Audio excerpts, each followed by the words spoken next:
Dünya boyunca bir mesel var, zibai der sadegi dip.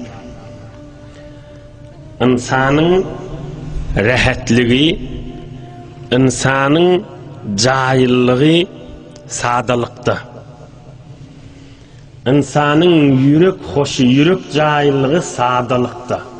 Sadalık deydiği kefin köpeltmesizlik, doğruca olmak, ada çıkarmasızlık, için bir tüyüslü daşın başka bir tüyüslü etmesizlik, onşon koru olmak, bolar da demek, vay bolar demek, er olsun, zenana olsun ve her kim olsun. Qaytay deyin, onşon koru olmak, toyunna, yaşayışınna, kefin köpeltmesizlik, kefin köpeltmesizlik. İnsan erkadım olsun, zenana olsun, özünü köşeye, özü kefin köpeltye. Zor sadılıktan çıkarıya özünü. Özün köşeye de. İnsan özünü horlaya. Bu kadar sadılık bilin onşusu olacak yağdaylar var, kefin köpeltye. Bu kadar onşusu fakir var, ya zenanası kefin köpeltye, ya eri, ya enatası, ya aslan insan özün şu zamanla özün horlaya halkın gözünden çürüyor. Şey deyip özünü yatından çıkartıp barıya. Bir aydılyan görürün mü? Yaş oğlallah, hacı dədili. Bir Farsça bir mesel var da, öden meselle bir aydılyan bir ağ keppi. Gam-ı khud bikhur ki gamkhari nadari deyiptirler. Şunu yaz koyun bir yerde. Gam-ı khud bikhur ki gamkhari nadari. Yadından çıkarma, sen gamını girip birin hiç kim yoktur. Öz yakin arınışından tadaşa var yence. Gam-ı khud bikhur ki gamkhari nadari.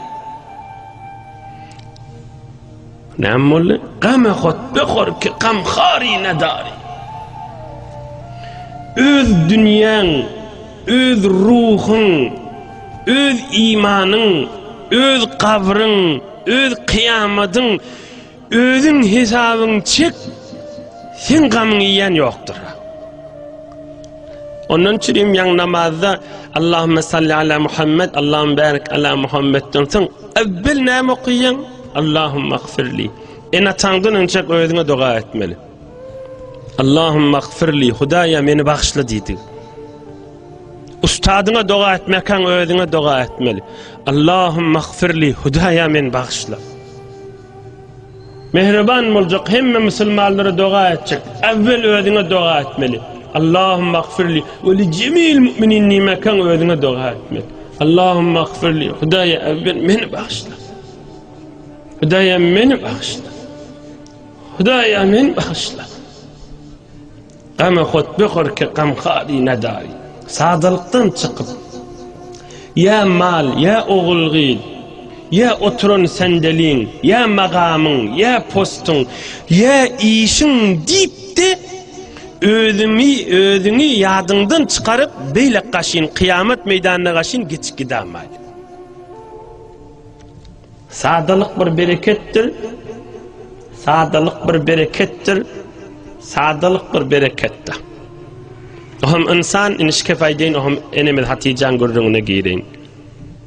Cemaatler, bir kıskaca bir kıssa değil, kıskaca gurrun.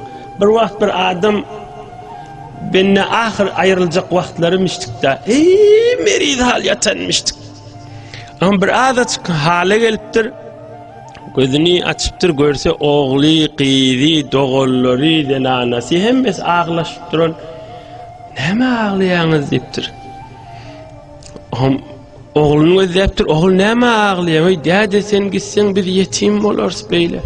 Sen anasına sen neme ağlayan? Sen gitsen ben kim özler, men nezire olur? Her kim? Oğum yan kadımın özü ağlayıptır. Sen näme aglaýan diýipdir. Men inni düşünýän, inni bilýän her kim özünden çürüýüm aglap duranmyşdyk diýipdir. Oglum aglapdy özünden çürüýüm ýetim alaryny aglaýar diýipdir.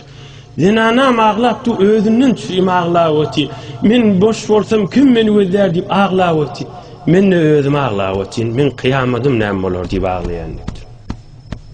Qama khot bkhor ki qam khari nadari. Qama khot bkhor ki qam khari nadari. Qama khot bkhor. Öz qamyny ýejek bolsaň da sadylykdy öz qamyna kan ýetişip bolýar. Oglaň şoňa ýetiş, bir ýetişmeli, oglaň şoň äpermeli, bu gurrunla däki, gurrun terze ýormalylar ki, bulary ýetişek ýa dünýäni owadalyjak diýip öz ruhun, ene kysgaça, öz ruhun, öz kabryň, öz kıyamadyň ýadyňdan çykarama. Sadylykda gel bereketdir. Ulyga hormat goýmak, kiçige rahimli bolmak, günäden, haramdan daş gezmek, diliň menen aza eziyet bermesizlik, milletin zindigisini girişmesizlik, dehalet etmesizlik, sokulşmasızlık. Fakat oğlan menen gyz erhiley bolup ýaşajakla, en atasy razy halkyň kefinden çüm ýaşap bilen akla.